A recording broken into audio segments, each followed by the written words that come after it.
বন্ধুরা, আজকে একটা ছোট্ট ভিডিওতে আপনাদের স্বাগত। তো আপনাদের কনসাস করার জন্য আমার এই ভিডিওটা।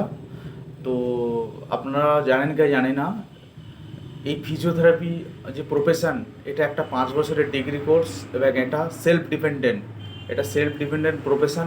এই প্রফেশন কোনো ডক্টরের আন্ডারে নয় বা কোনো প্রফেশনের আন্ডারে নয়। এটা একটা স্বাধীন প্রফেশন।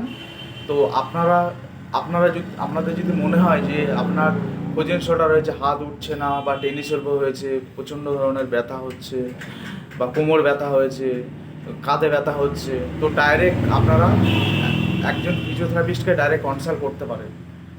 তো এক্ষেত্রে কোনো সাজেশন নেওয়ার দরকার নেই, যে কোনো ডক্টরের সাজেশন নেওয়ার দরকার নেই যে আমি ফিজিওথেরাপি করব কি করব না। এটা কোনো ডক্টর বলে দেবে, তারপর আপনি ফিজিওথেরাপি করবেন।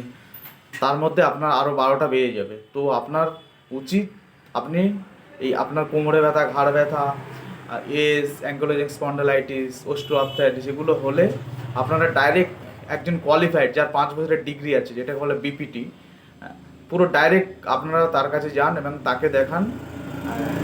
এবার আশা করি সে অ্যাসেসমেন্ট করে আপনার ট্রিটমেন্ট প্রোটোকল বানিয়ে দেবে এবং আপনি সেগুলো করে আপনি অনেকটাই সুস্থ থাকবেন।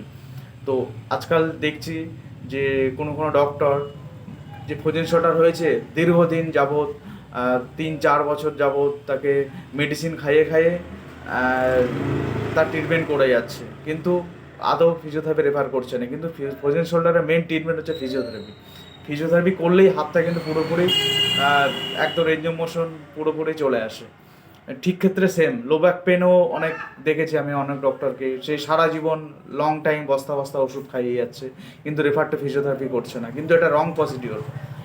তো আপনাদের কাছে এটাই অনুরোধ যে এরকম লো ব্যাক পেন বা সার্ভাইকাল স্পন্ডালাইটিস হলে আপনারা ডাইরেক্ট ফিজিওথেরাপিস্ট চলে আসুন এবং ফিজিওথেরাপির কাছে ট্রিটমেন্ট নিন।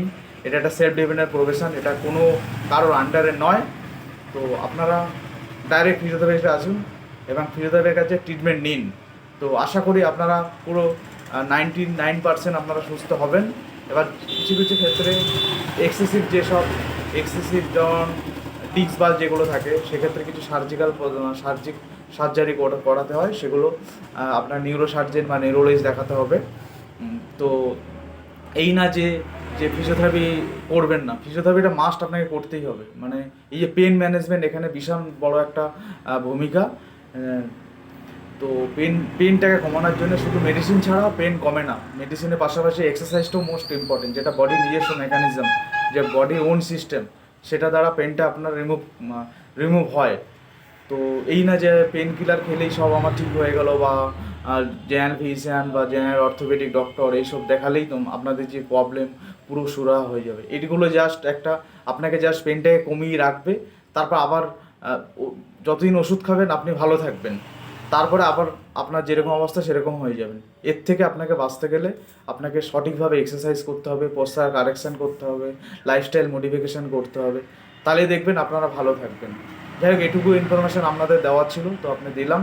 আশা করি আপনারা অনেক ভালো থাকবেন এবং আপনি আপনারা অনেক সুস্থ থাকবেন এবং আপনারা কনসাস হন, কেন প্রতিনিয়ত আপনারা ঠকছেন, এবং আরও যদি কনসাস যদি না হন আরও ঠকবেন।